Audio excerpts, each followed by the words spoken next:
stretching? Should every website be preparing for rich cards? And how should live streaming integrate with the rest of your content marketing strategy? Welcome to This Week in Organic, episode number 45. This Week's in Organic. Live from London on thisweekinorganic.com. Broadcasting live on the authoritas.com blog, you're watching This Week in Organic, the show that debates the ramifications of the latest SEO and content marketing news. Sign up to watch the next show live at thisweekinorganic.com. Hello and welcome, I'm David Bain, and in each episode I'm going to be joined by some episodes it's going to be loads of people like this one here. It's 8 brilliant guests we've got on, so some knowledgeable, opinionated folks to discuss the latest happenings in anything that impacts organic traffic. And as for you in the live audience, get involved. If you're watching live on the Authoritas blog, you should see a comment box just right below the video, so let us know your thoughts on what's being discussed. I'll try and read out the best ones during this show. But let's find out a bit more about today's guests, where they're from, and what's caught their attention recently in SEO and content marketing. So I'm just going to do it according to the faces I see on the screen right before me there. So starting off with Alex, and this is the male Alex. Hi, I'm Alex Tucker. I head up the marketing team for a firm called PracticeWeb, which helps financial professional services firms with digital marketing. And one of the things that's caught my eye in the news this week is that Google's testing third-party reviews in SERPs. Interesting stuff. Okay, we'll have to make sure we come back to that particular topic. So good to have you on board, Alex. And the other Alex, we're going to have to call you Alexandra, definitely, for this particular episode. Otherwise, it will just get too confusing. So also with us today is Alexandra. Okay. Hi, my name is Alexandra, but I also prefer Alex. So for today, I will be Alexandra, just not to make a mess. So basically, I'm mostly focused on content rather than SEO as it is. But I do a couple of tests, and so actually we've tested a little bit the thing with changing their length of title and meta descriptions. So, and I don't see so far any huge changes. And so, but basically, I think that's right now, well, what is like capturing really my attention. And by the way, on the 21st of June, we're running a kind of big online event. So if you really want to know more about digital marketing, I highly recommend to join us. It's called Digital Olympus, and you can find it on digitalolympus.net. And we have like really cool perks among our speakers. So yeah, basically that's all for me. Absolutely, do that. Alex is great at putting together a bunch of digital marketers, so I'm sure it'll be good. And Andrew Halliday, a previous guest on TWiO, was already saying in the chat, I've missed TWiO. We've missed having you on TWiO, Andrew. Andrew was a previous guest when we did it live at Brighton SEO. And Andrew, get in touch and we'll have you on a future show as well. But another Andrew that we do have on the show today is Andrew at Shotland. Hello, Andrew. How are you doing there? I'm doing well. Can you hear me okay? We can hear you. We can hear you fairly good. Yes. All right. Good enough. Great. So yeah, tell the audience a little bit about you and perhaps one topic that's caught your eye over the last week or so. So I have a SEO consulting company called Local SEO Guide. We do multi-location SEO and just normal old big crazy website SEO. I think the thing that we've been focused on over the last month or so is we're actually completing a study of probably the largest study ever of local SEO ranking factors across about 35,000 businesses that we'll be publishing at SMX Advanced on June 22nd. And so we've been focused on that, not really paying attention to Google too much, although the thing I've noticed lately is how badly everyone keeps blowing their HTTP to HTTPS transfers. So that's been keeping us busy as well. Wow. Okay, that'll be intriguing to find out more about that. And it's something that we don't have to worry about when we launched authoritas.com because we went straight to HTTPS.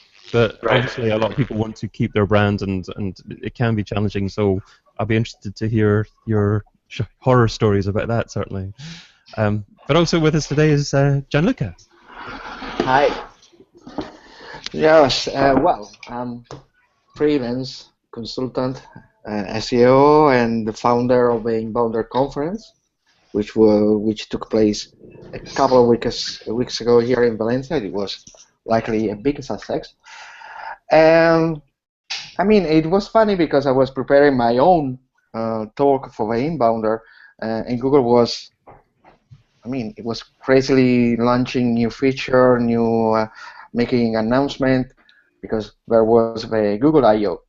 So let's say my personal interest is all related to everything like voice search and personal assistant. So I think one of the topics today here is going to how you can optimize for assisted voice search. So I have a few ideas. So we will talk later. We will, and we look forward to hearing them. But in the meantime, we'll hear from Matt. Hey, David. Nice to be here again. So I'm Matt Hodkinson from Influence Agents. We're an inbound agency specialising in content marketing for B2B tech firms. And what's been on my radar this week? I'm always fascinated by the number of privacy concerns that people have, and the emerging story that Google Voice Search has been recording everything that you've been saying around its products, possibly for years. But the good news is you can listen to it all, and you can delete it if you really want to. But that's an interesting one, I think. Okay, great. And another chap joining us today is Oren. Hey, David. Hi, everyone. So I'm Oren. I've worked client side and agency side. Client side's probably a bit more some big names like Wonga.com, Nutmeg.com. Now I work as an outsourced CMO for disruptive startups. Most of my clients, they're kind of between the seed and A round. So I'm kind of, one of my clients is in 500 startups. Some of them are in other accelerators. In terms of the news, I think it's really interesting what's going on with Google Home, home automation, IoT, and I think it's really interesting kind of Amazon Echo and how Google is going to tackle that. I think personalization and voice and home is something we can all actually relate to, so rather than kind of the nuances of SEO, which can get quite technical, this is something that we can all get really excited about. And yeah, so that's a bit about me. Difficult to get excited about SEO, is it, Oren? No, well, after 12 years of doing it, you kind of... And also with us today, or rejoining us, and hopefully not having any technical issues, is Rebecca. I hope you can hear me. We can hear you fine. I had a screen freeze and managed to get off and on. Phew. My name is Rebecca Lieb. I am a research analyst, an author, and a strategic advisor. My area of specialization currently is content strategy and content marketing. I sort of have the dubious claim to fame of having conducted the most research in those fields than anybody else out there, for better or for worse. I also have a search background. I was formerly editor of Search Engine Watch. I've written a book on SEO, but really for the past 6 or 8 years now, I'm looking at content strategy and content marketing, and that's the advisory capacity I'm working with my clients on. Wonderful. Okay, well, I'm sure you'll offer lots of insightful thoughts today, Rebecca. But, obviously, if people want to find out more about our guests at all, then we'll include all the links to everyone in the show notes there. But also joining us today is Tyler. Hey, my name's Tyler Barnes. I work with Influence Digital Marketing in Kansas City, Missouri. We are a full-service digital marketing agency, and I head up the search team over here. I think one thing that we've been working on a lot over the last few months is really trying to take how we can integrate Google DeepMind and semantic search into kind of some next level like predictive technology, like some trying to see where that's going to go and what's going to be the next step in voice search, and also kind of how we're looking at semantic ranking. So trying to get more creative with our metadata, and then also getting the joy of testing out, like, oh, Google shortened the SERPs and now they've lengthened the SERPs. So get to go back to kind of seeing how that's all going to work out. Well, that's all the time we've got for the whole show. No. No, I mean, it's wonderful that we've got so many great guests on. So what you have to do is just jump in there, give strong opinions about topics that you're particularly passionate about yourself there. And Tyler, that was a wonderful link into topic number 1, because the SM Post reported that Google have started to increase the width of its main search results from about 500 pixels to about 600. And does it look perhaps as if that means that we can lengthen our titles and meta descriptions? Perhaps not. Moz did a study to show that Google are now cutting things off by the whole word rather than actually part words, so it might not necessarily mean a longer title or meta description. So, Tyler, as you mentioned about this in your intro, what are your thoughts on this? Do you think websites need to be thinking about the length of their titles and meta descriptions again? I think so. I think it's interesting that it'll allow more listings in the SERPs right now, and so you can strategically try to place a full sentence into your SERPs. We've always done that, but now we can go a little bit farther, so that allows for that stronger call to action at the end of some SERPs if you've got an e-commerce product, which is something we've been trying to configure. That's kind of where we first tackled it, was with our e-commerce clients and saying, okay, how can we use this extra 100 pixels to add a little bit of a more robust call to action for each individual product. Yes, And so that means that it's actually a call to action rather than increased branding that you would have. Indeed. That's kind of where we started off with. We are now getting into the branding side and saying, okay, how can we configure our branding? But that was the first thing I thought of whenever I saw the 100 pixel increase was, okay, well, now we can kind of have a little bit more room to diversify these products, especially in the more. We've got some clients that are more B2B focused that are kind of like, boring stuff, like cantilever racks. Getting them more description on that. Yeah. Yes, I want to add one thing that I noticed, and but there is a difference between mobile the length on mobile and the length on desktop, and it's somehow indicative that illuminating that the length for mobile title tag, for instance, is bigger than on desktop, which is also confirming how Google is really interested more about mobile since a couple of years than desktop search. And second, it was just a little news of today, but there was some sort of official confirmation that for branded searches, we don't need to put any more of a brand in the title tag, because it's Google putting by itself a brand name in the title tag. So this is also a good news, because sometimes you have to deal with very complicated brand names, but we're stealing all the space for something more meaningful. And second, just to finish, to end my intervention, yes, I think it's we always knew that a meta description, especially, was a place where to write a really persuasive call to action, especially for e-commerce, but not only for e-commerce, I think also to real estate, classified, and so on. And finally, I consider that on a practical side, nothing really changed, because most of the time the problem was that the title tags of our client were too long. So we, at least in my case, I have still to cut them a lot. So I know we're talking about organic at the moment, David. I wonder how much of this is driven by Google's announcement around AdWords, because this does affect a few different kind of Google products, but AdWords especially have been publicising the fact that they're going to lengthen the amount of copy in the title and in the description, which of course advertisers have been crying out for a very long time. And I wonder how much of this is driving the just from a layout perspective. Secondly, I think it makes perfect sense to create that additional space, and it'll be interesting to see how much attention is shown towards the bottom of the above the fold SERPs now, and how the percentage split between the top positions is affected by the fact that we're now going to see potentially one or two additional results depending on the device you're using. It's an interesting point that perhaps organic look and feel was driven by ads, and that if they do want to change the ads, then maybe they feel that they do have to change the organic to make it look more like ads, or the ads look more like well, organic. certainly they couldn't favour the sponsored positions. You know, if they were wider than the rest of the SERPs, then it's going to look a bit strange. Gianluca, just in relation to your point about including the brand, I take it you would still obviously advise websites to include their brand in the title of their homepage, though?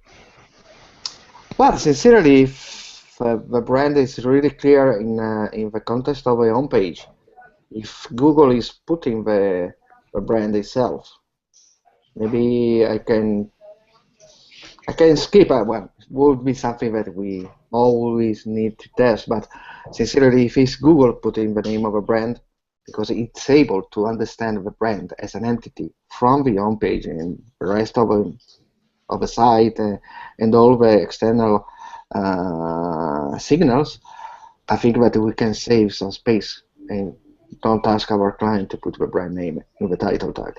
No, but it does eat up your title tag anyway. So yeah. The brand space takes up some of the characters that you... Yeah. So yeah. Well, yes. I think, yes. Sure. But I think that sometimes the brand name, we can... something that is really tricky because, I mean, you know that you have to show it. But maybe sometimes it's better. I prefer to use the meta description in order as a place where to put clear the brand name and eventually use the title for something stronger, something more needed. Well, I think it really depends on the if you're focused on local or if you're focused on broad. So if you think about localized search, you know, the title H1 have a much greater impact. So the way that you're editing that particular page for that particular keyword, you need to take that into account in terms of the length. I think the length just impacts, you know, the maximum amount of characters you have to play with to maximize your click-through rate. Because really, once you're kind of on the top 5 positions, it's really the difference in the text in your description is enticing those visitors to click, and that's where it becomes really critical, right? Yes, that's why I always say that the title is for SEO and the meta description is for copywriters and marketers. Yeah. Andrew, did your ears prick up there at the mention of local? Yeah, it just went right like that. What's interesting to me about this whole change is we've looked across clients adding up to several million queries and how there's been almost no change in click-through rate as a result of this. I was expecting to see either a kind of big up or down, and you know, there's nothing really discernible that we can see. And it's always amazing to me how Google makes these wholesale changes across the UI, and it has these like imperceptible impacts, at least on stuff we're looking at. So it's kind of a marvel to me how they manage these things.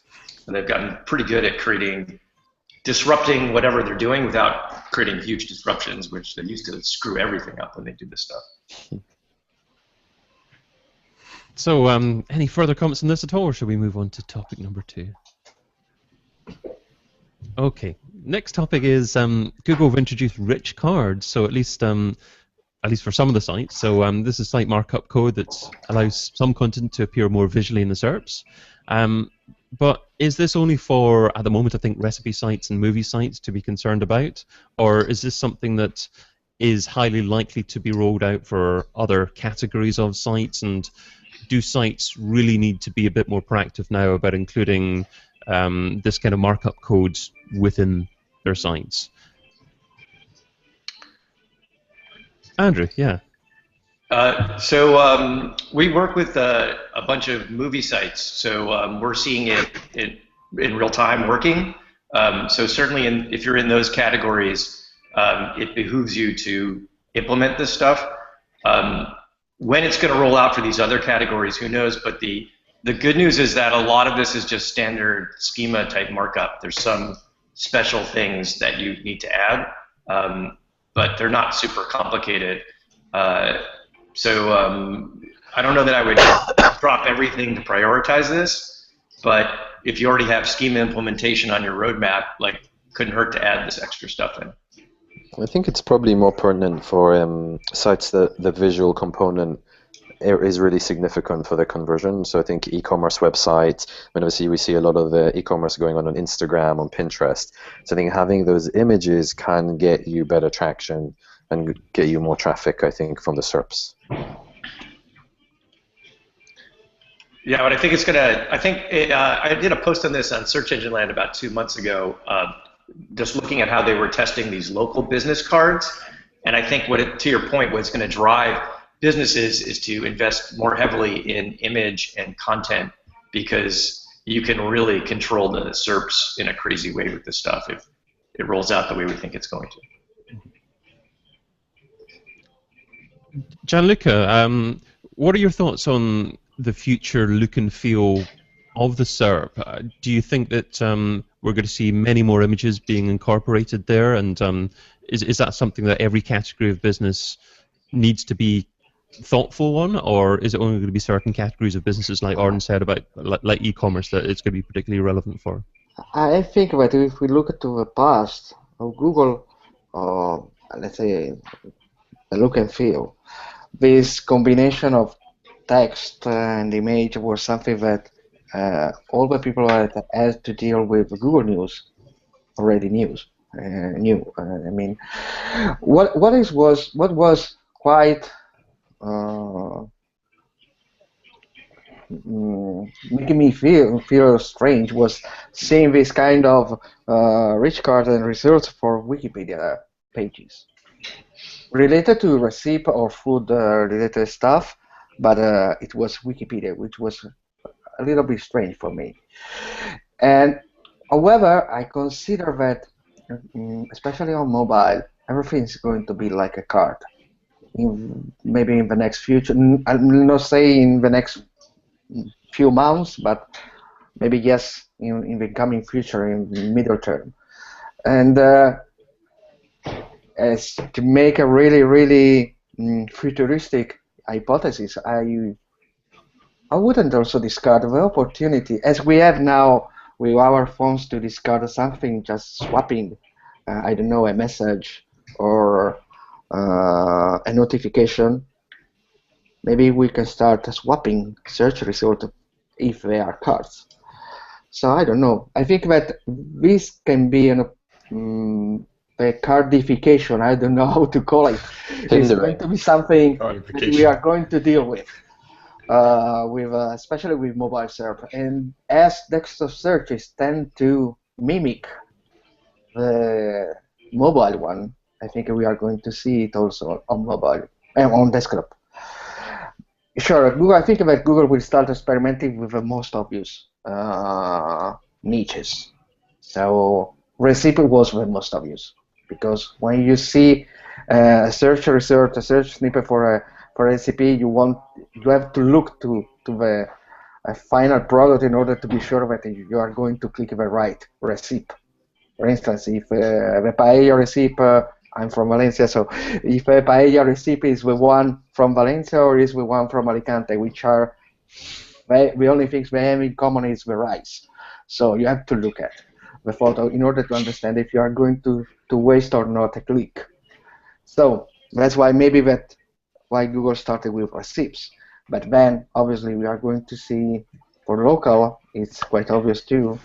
For e-commerce, the problem of e-commerce is that how the eventual rich card is going to be, we are going to be able to distinguish from Google Shopping was, because they are probably going to be quite similar as a whole. So I think we are going to see for many months many beta testing, A/B tests from Google, and we are going to see things, tools like Modcast or other self-control tools giving crazy metrics. So talking about specific niches, Alex Tucker, your firm provides digital marketing services for accountants. So is this kind of extra markup that needs to be added to websites something that you are using to actually change the way you do things, or is it not something that impacts an industry like the one that you focus on? Well, we're talking about rich cards for recipes, events, products, that type of thing at the moment, and so it would be wrong for us to run out and tell the accountants of the world that they need to redesign their websites and change everything they do right now based on kind of early days with Google implementing rich cards, but I think Gianluca called it cardification, and I'd say that we need to have an eye on the future and still be encouraging our clients to produce content that one is more visual, but also as useful as it possibly can be, in order to perform well in future in this kind of search environment. We'll also be interested to see just how much more. We're talking about rich cards, but how much more rich they can become, because we're still really talking about pictures. I would like to add a little thing that I think 3 weeks ago, or a little more, 1 month ago, was released the further iteration of schema.org. So talking about services, now with schema, you can declare the service as a product. So maybe why not thinking also for services or consultancies, something like a rich card. And if the cards continue to grow and iterate, the next step would, it's probably pretty far down the line, but individual people and personality cards, because in the accounting industry as well as in like law, the person and the service go hand in hand. There's an accountant that's specialized in a specific field, and then you've got like your consultant, et cetera, et cetera. And so that would be an area where cards can really come in very handy. That's absolutely true, Tyler. For our clients, often it's all about the personality and the reputation of a partner in a professional services firm, as much as it is about the brand. The personal brand is a really big deal in this business. Maybe it's also the time to ask lawyers, for instance, to change their wardrobe. They always wear the same. So I imagine in Google search we're looking at the same people. Rebecca, I see you stroking your chin there and contemplating things there. And I know that you're an expert on integrating SEO with content marketing and trying to actually learn off each other. What do you think that this cardification actually might do for the perception of the brand? And is there anything else that we need to do from a content perspective to perhaps take best advantage of this? Well, as was mentioned earlier, this is a visual marketing play, and I think it is inevitably going to push forward into e-commerce.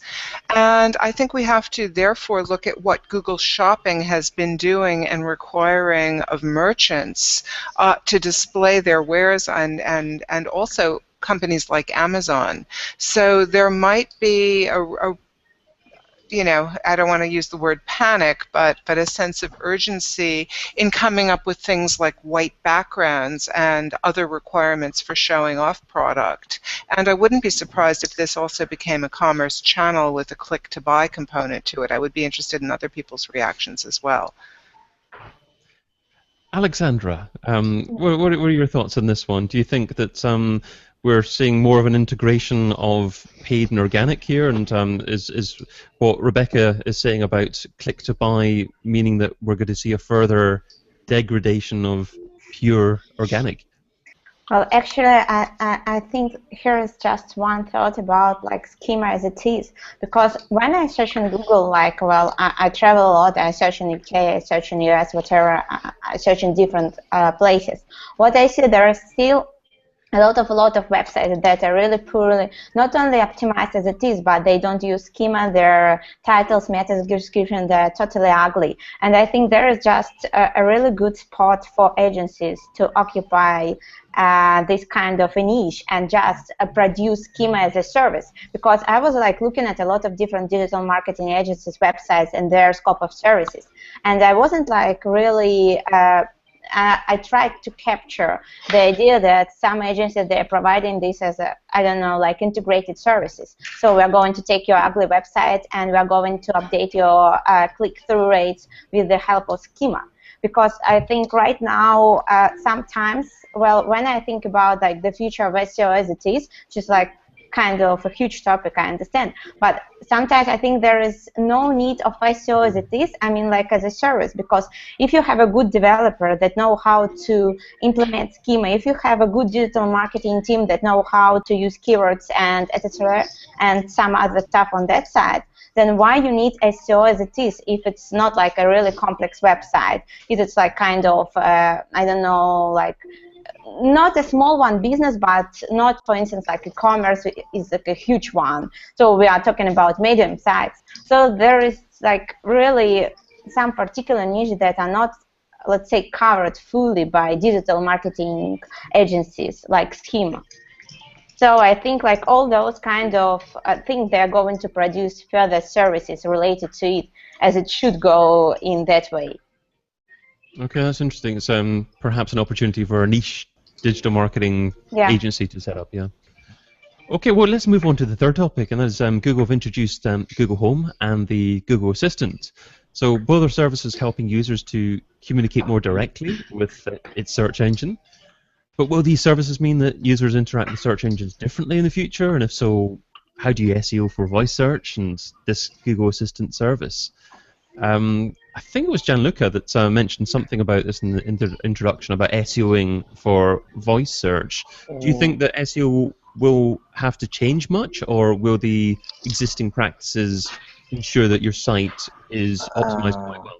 Well, actually, it's not changing too much in the sense that if you're already paying attention to everything semantics, you're probably going on the right way, on the right direction.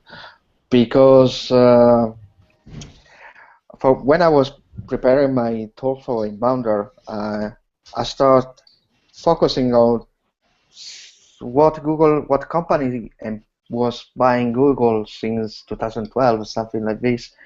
And you were saying exactly DeepMind, but also many other companies like DNNN, Research, Behavior, Webby, Jetpack, Dark Blue, etc., etc., etc.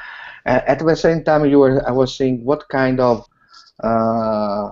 outstanding patents was filling Google, and you were seeing the patents about synonyms, the one about CTR feedback, the one about watch time, using concept patent, etc., etc., etc. Also, we saw an update of the old classic reasonable surfer patent, and then we are having Gian Andrea as the new head of Google search. So I think that if you put all these things all together and just start looking, you'll see that how everything related to parsing and understanding for Google is key right now. Why? Because yes, voice search is complicated. We saw it with Syntax. And Syntax presented a really clear statement by Google that just a simple phrase with 30 or 40 words can reach about something like 10,000 different meanings, depending on the combination. So it's not to understand for Google. It's becoming really complicated, and the only way you can do it, it's helping for us. It's helping him in making everything like understanding the meaning of what we are writing or what we are using as image, as video, etc., etc., in our website easier for Google. And that's why I think that everything related to semantics, and which is not just schema, it's also using a well-clean HTML, using a well-done information architecture, and so on, are essential for doing SEO for something like voice search and so on. This is it. So I think that we can have ways to improve the semantic force of our content. So doing that, we are going to, let's say, having a competitive advantage with respect to our competitors for everything voice search. So the Google Assistant, but Google insists it's not just an evolution of Google now. It's a real new way, a new search platform for Google. So it's everything. We have also to start thinking about everything related to how to take advantage from personalized search. So I think it's not an easy evolution also for us, but it's surely more interesting and more exciting than talking about, let's say, just only how long must be the title tag, or the function of a H1, or etc. Or old classic things. I think what I'm quite curious about with this IoT integration is you can kind of get a feel where you're sitting in your living room and you go Google or whatever, Amanda or whatever this voice recognition software is called, and it says order me a pizza. And then you're thinking, how is Google really going to do this? Is Google going to go like a user would go through the SERPs and select? And I think if I was Google, I would have preferred suppliers, like how in Google Maps you order an Uber directly, right? So I think for some of the common searches, they're going to have preferred suppliers integrated, order flower delivery. They'll choose a big brand to partner with, where the user is no longer thinking or doing the competitive research. They just want the ease of use. And I think yes, I think that it can be surely an opportunity, a business opportunity also for Google. But then I start thinking to things like the antitrust, European Antitrust Commission, and I see that, Google couldn't do something just following that path. So this is, what we're discussing here is already an extant product, and I don't know how many of you are using Amazon Echo or have been playing with that search engine, which is powered by Amazon. But certainly when you do search for a product, or you say, Amazon, order me this. In fact, I just went through it the other day with cat food. Alexa said, well, you've ordered 3 different cat foods from Amazon. Which would you prefer? And actually, I just triggered it, and she's talking to me right now because I invoked her name. In case any of you heard that. In fact, I might have just bought cat food. Which one? But which one? So Alexa, or I shouldn't say that name again, Amazon knows my purchase history, knows which cat foods I customarily order, and then says narrow this down for me. If I've only bought 1 laundry detergent, it will default reorder not just that brand, but that size and that type. But again, the searches are very, very structured, and learning to use these devices is something that these smart devices are always learning, but it's also contingent on the consumer to use near natural language search. It's not actual natural language search. So to play a particular piece of music, you have to use the word play and then the song and then the artist in that order, or the device is not going to understand you. So I think natural language search is going to become more natural, but for the time being it isn't. But Google's certainly not going to let Amazon beat them in this arena. They've been working on voice search and voice recognition for far too long. Look at their experimentation with YouTube videos and creating transcriptions. That's all a move towards voice search, not towards enhancing your YouTube experience, no matter what you might think as a consumer. Yeah. So IoT, and this is the research I'm currently doing, is what happens to content when it moves beyond screens into a world of beacons and sensors, and IoT is getting to be really big, not just for search, but for marketing and for product development. Yeah, that's why I was saying that, remember all the team of behavior, which is was all about how to use the sensors in order to predict searches, predict action, and so on, was one of the most important things happening in Google in the last year. Well, you've got to think about the use case for this as well, and the angle of accessibility, because many people are going to be really looking forward to this technology in terms of those with disabilities, or for whatever reason can't use traditional devices to access the web, and they've been crying out for something that works in a more meaningful way. So from a optimization perspective and from an organic perspective, perhaps we need to be thinking more about things like W3C compliance as a ranking factor, which is obviously been in the background and been discussed for a long time. But yeah, that's the exciting part for me, is about the applications for this technology as well. I think it's interesting, the W3C point, because that's like a focus on the on page and getting the contextual relevance for the content. I'm quite curious to hear what other people think about the importance of backlinks that are pointing to these websites, because obviously how is Google establishing the authority of a brand to what other people are saying? So I'm quite curious. Well. Yeah, I have my theory that backlinks actually are semantics too, because one of the things that Google is using, it's quite, I mean, it's an hypothesis, but quite well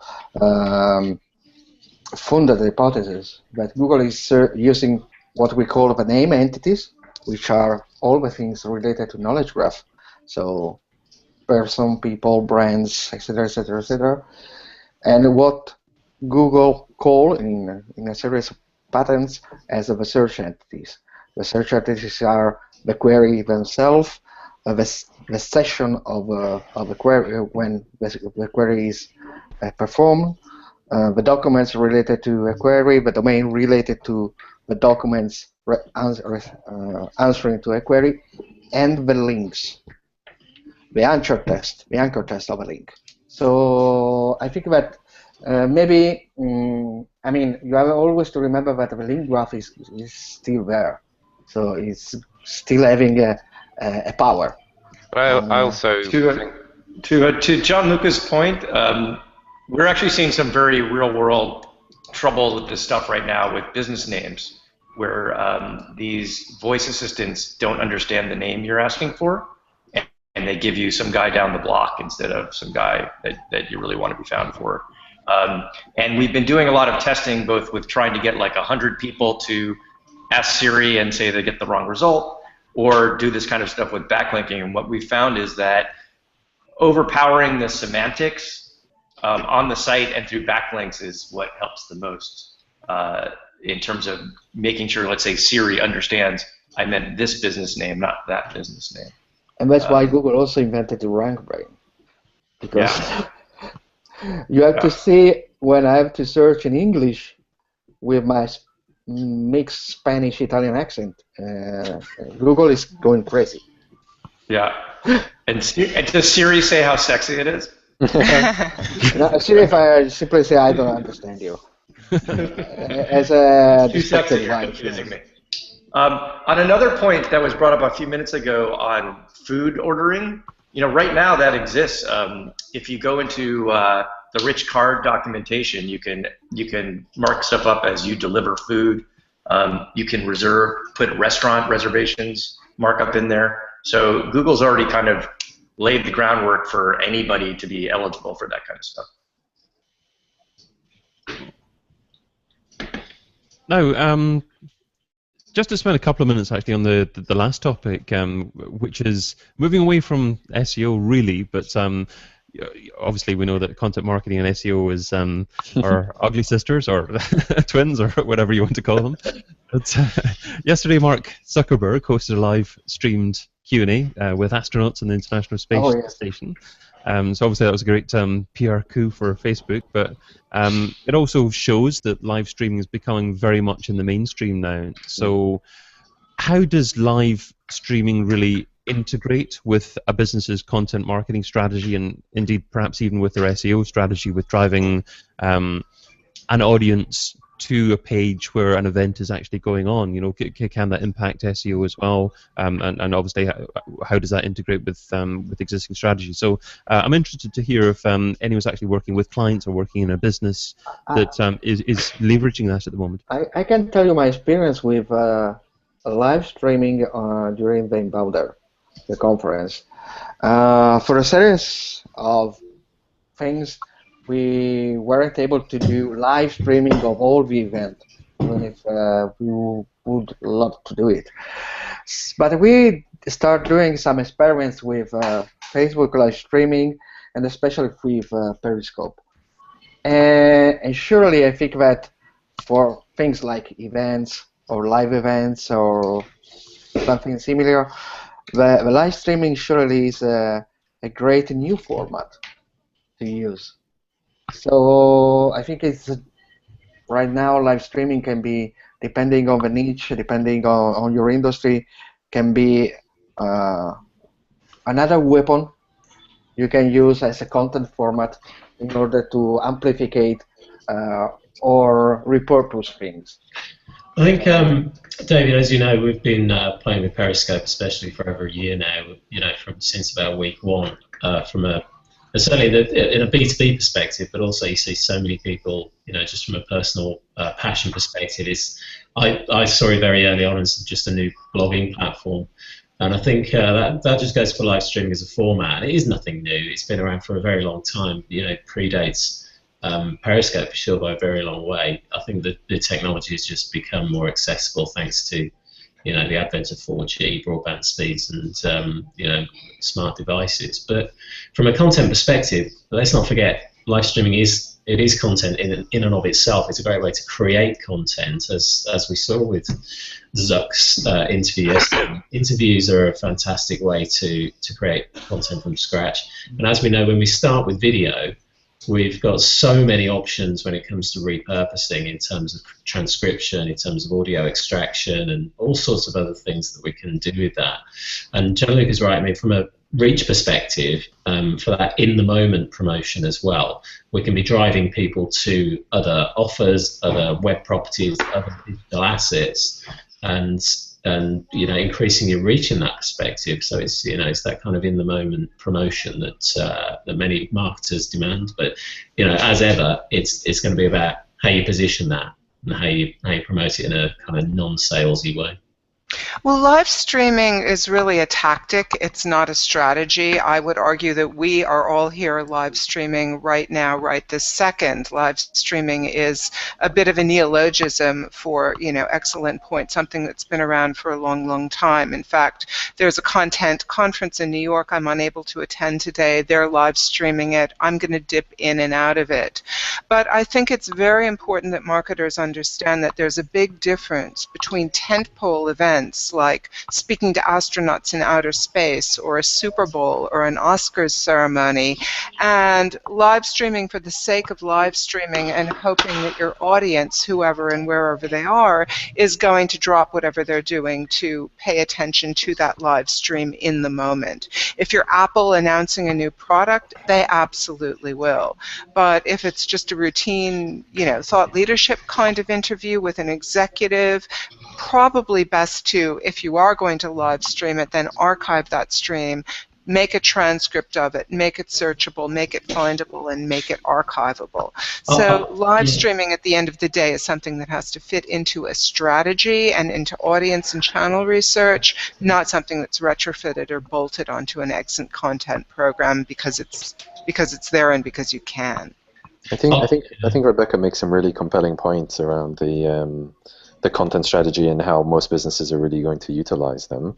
I think there is this question around, when you look at vines, and you can see some of the vines are so beautifully well crafted that a lot of thought and engineering has been put into them. And I think if a business is very consistent with formulating live video that's incredibly engaging and relevant for the target audience, and this is probably not right for most businesses, definitely probably not B2B businesses, but maybe in a B2C front, I think it can be very creative and well executed, and if it's done consistently, it could be very innovative in a particular space. But I think that, I don't know about you, but from my experience, when you're going through the initiative of producing a complicated content strategy, the amount of planning to execute and to produce really high quality content is so intensive. So to do live streaming effectively, that's really creatively, really good content, is not easy to do on the fly. Do you all think, has anybody worked with kind of transitioning from webinars to live streams? Of course, ideally, we all want to be doing both and put out as much content as possible, be like the HubSpot strategy. But has anybody kind of made the transition? Or seems like Authoritas, you guys have. Yeah, I personally also do a podcast, and I've broken it down into moving into live streaming from actually just audio podcasting in different phases.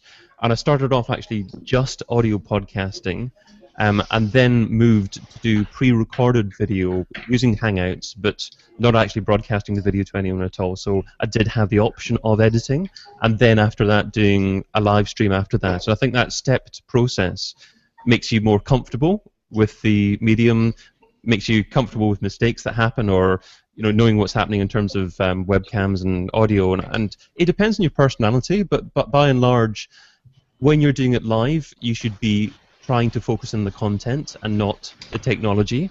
And if you're too worried about what's going on, then the quality of what you deliver isn't going to be good enough.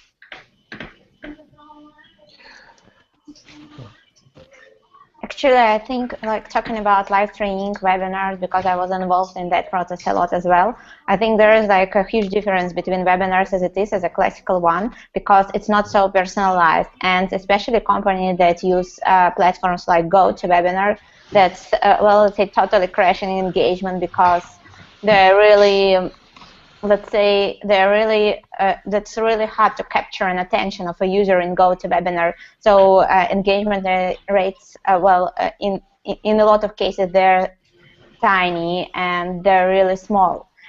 But like, talking about live streaming, I think that's a form of being more personalized in terms of being closer to audience, as well as you can somehow change the topics, and you can see how people are reacting on your different ways of interaction, how you talk with them, how you present your content as well. So I think it's more flexible in terms of environment as well.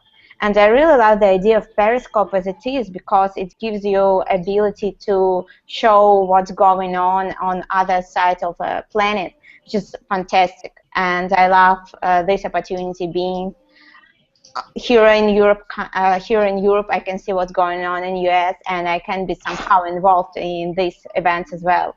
So I think it's just about connecting people and connecting businesses as well.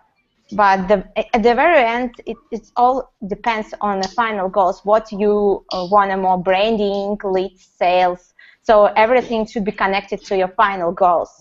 So it doesn't make a lot of sense to do live streaming just in terms of doing it as a process. I think, so like in business, everything should be connected to the final targets.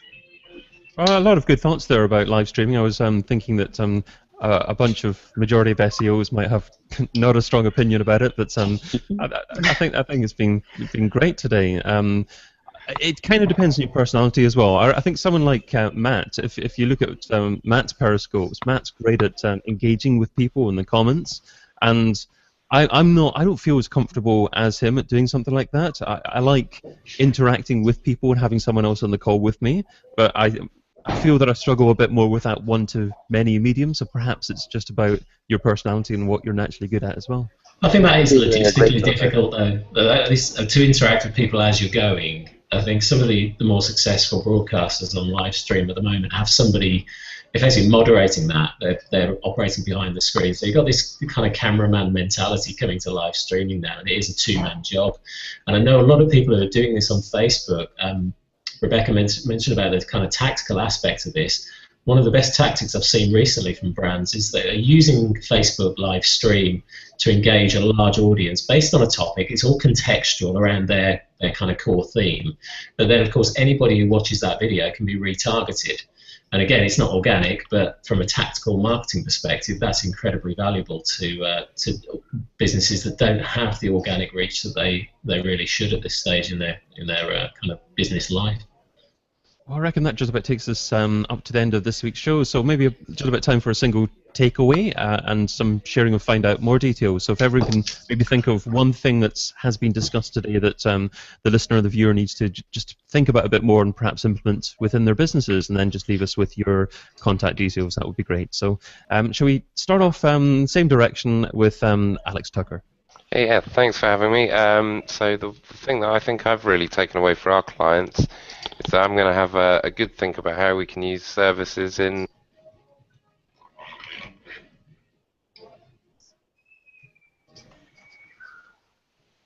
Sorry, Alex, are you still with us there? I think we lost Alex. We lost it. We lost him there. Okay, We lost some audio. Okay. I'm not. You can probably hear us, Alex. If you can, then we're struggling with your audio there. So we'll hopefully come back to you again. But Alexandra. Okay, I think I have a couple of concerns about voice search because, well, honestly, that's what you can't control from SEO side, because in Google Search Console, you can't find those searches. So it's kind of making me feel really bad about that, because if you can't control this process, how you can improve it?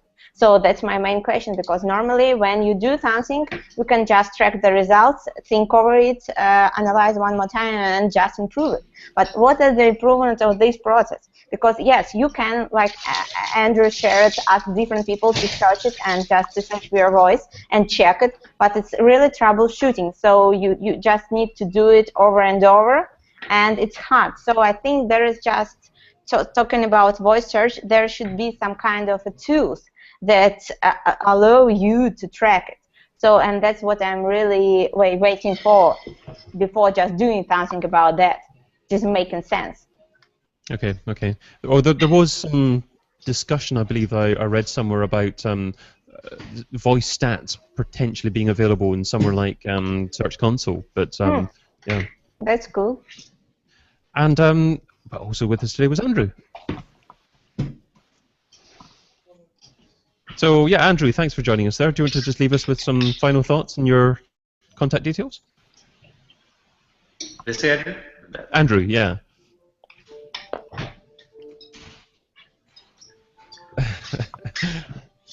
Sorry, I thought there were two Andrews on the line here. Boy, I think that my thought on this all is always when there's new stuff is how great is it to be in this business, because who else is going to spend the time to understand this ridiculous stuff? So everyone on this hangout has amazing job security for well into the future. There you have it. So just sit back and be content with yourself then. Yeah. Cheers to you guys. It's going to be a good day. We shouldn't be telling everybody else how it's done, in fact. We should all be keeping this up to ourselves. I think everyone was like that for several years, actually. Before, no, well, what we always tell people is, you know what, it's not that hard to unclog a toilet, but why do you want to do it? Like, hire someone who knows how to unclog a toilet, right, and likes doing it. So we'll be getting my rubber gloves on today. And if anyone would like you to unclog their toilets, where can they get hold of you? At localseoguide.com, at localseoguide, and again, just to keep pimping it out, because this is the title tag sales part, we're releasing this really crazy study on local SEO ranking factors at SMX Advanced that I think is going to be kind of a big deal. So hopefully to see you guys there. Check it out, dear listener. And also with us today was Gianluca. Oh, wow. I think that one takeaway I and all we can have is that the industry, confirming that we must be always on the news, always thinking about what's happening and what's going on, what's Google doing, what Facebook is doing, because also Facebook is working a lot and harder on artificial intelligence, giving a background also to its own artificial intelligence. So yes, but at the end of the day, I usually see myself that most of the problem we are dealing as a marketers, search or content or whatsoever, usually is a problem related to common sense. I mean, I think the secret weapon of all us marketers, it's okay, know the technology, implement the technology and everything, and then, like, obviously, our center is the audience, and most of the time, even if we cannot believe it, people is moved by common sense. So if we are start putting common sense, Occam razor mentality, probably we are going to have success. If we are going to think all the technology, all the advancement, and then start overcomplicating everything with our theories and thoughts, maybe then we are going to fail. This is usually what I take, my take when we are having this kind of interesting chats. That's a great point. It's very easy to get distracted by the technology and try and trick yourself to the top of an algorithm. But yes, it's important for me is to know about technology, but at the end not be. Let's say it's like I know this new technique, forget it and let it influence my way of doing marketing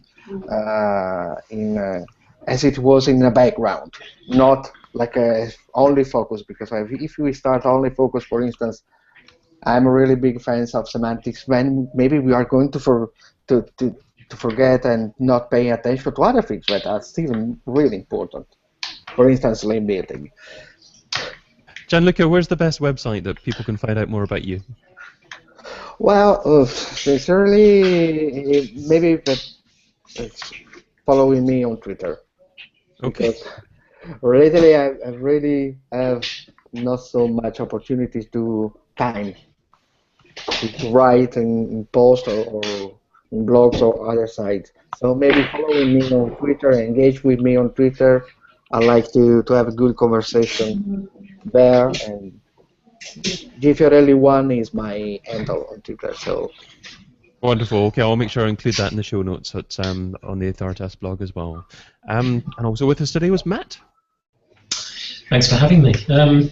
So the big takeaway from today, I'm struggling with a lot of the other stories apart from live streaming. I guess the Google Home is something to look out for, because I mean, getting my phone out of my pocket to order a pizza is just too much like hard work. So no, but it's got to be live streaming from a content strategy perspective. It's something we've been using for a while. It's you know, we want to see where this is going beyond Periscope and Facebook. You know, who else is going to be you know, latching onto this? Does Hangout still have a much bigger part to play? So that's where I'll be hanging out. Hangouts has certainly got a nicer platform to get more people together. I've used Blab quite a bit as well, but obviously you can get a maximum of 3 additional guests on there as well. So if you're looking to have a larger group discussion, then Hangouts at the moment, I think, possibly fulfills that role. But you can start to use obviously third-party services like Open Broadcast Software and Wirecast to create your own stream almost, and then perhaps stream that directly to Facebook Live. So many things are happening, and it will be amazing to see what happens over the next year as well. So yeah, thank you for joining us, Matt. Where can people get hold of you again? You can Google me, I suppose. Matt Hodkinson. There's only me and some guy who does some BMX racing, I think, but that's not me. Well, thanks for joining us. Yeah, and also with us today was Oren. Hey. So you can reach me at oren@curve.co.uk. Just check out Curve with a K. And I think the one learning from today is just to think about exceptional content and doing something that's very different, because I think everyone's reading it and being saturated by content and other different mediums. But I think if you can find a way to innovate given a particular medium in a way that your competitors aren't, or you're producing exceptional content, then you'll get noticed. And really, when you think about SEO, it's all about becoming an authority, and all of that is about being innovative in the way that you're positioning yourself. So, you know, not to get distracted by the nuances, but really think about how you can leverage a particular channel, focus on your content strategy. Okay, great. Andy Halliday saying in the chat, thanks guys, great show. So there wasn't too many comments going on there as well, but I'm sure there's going to be quite a few people enjoying it, and loads of people enjoying the replay as well. So yeah, thanks for joining us, Oren, and also joining us today was Rebecca. Many thanks. You can reach me at RebeccaLieb.com. And I think my takeaway for today was really that discussion around voice search, simply because I'm getting so interested and about to publish research in content that goes beyond screens, and I'm looking at the real bleeding edge of consumer behavior and consumer interface with content, and also ways in which brands and manufacturers are using that data for things like customer service and product development. It's going to be a very, very brave new world affecting not just search, but lots of other aspects of our digital life. Wonderful. Okay, I'll include links to Rebecca's resources again in the show notes there. And thank you again, Rebecca, for joining us. Thanks so much for having me. And finally, also with us today was Tyler. All right. Well, you can. Thank you for having me, David. And you can find me at Twitter at the Tyler Barnes, or on the Influence website, emfluence.com. And I think one takeaway I had for today was actually we've got a few clients right now who are going through a complete name rebrand, and so I'm going to actually take John Luca's suggestion here, because I've actually been a little bit apprehensive to completely remove the brand out of all pages. So I might try it out and see what Google decides to do. As we have two perfect opportunities, I don't know how that happens, where you have actually two clients at once that are going through full rebrands. And you've got someone else to blame if it doesn't work. No. Yeah. No, of course not.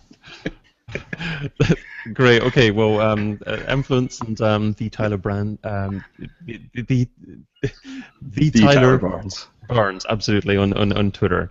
So wonderful. Okay. Thank you everyone for joining us again. So let's get the button right here.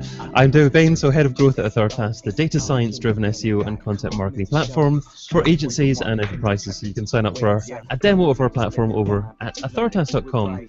So if you're watching this show as a recording, remember to watch the next show live. So head over to thisweekinorganic.com and be part of the live audience for the next show, and hopefully interact with us a little bit there as well. But for those of you watching us live, we also actually have an audio podcast of previous shows. So again, just sign up to email updates, thisweekinorganic.com, and you'll receive the podcast links from there too. But until we see you again, be fabulous. Adios. Cheers, everyone. Thanks for being a part of it. Thank you. Bye.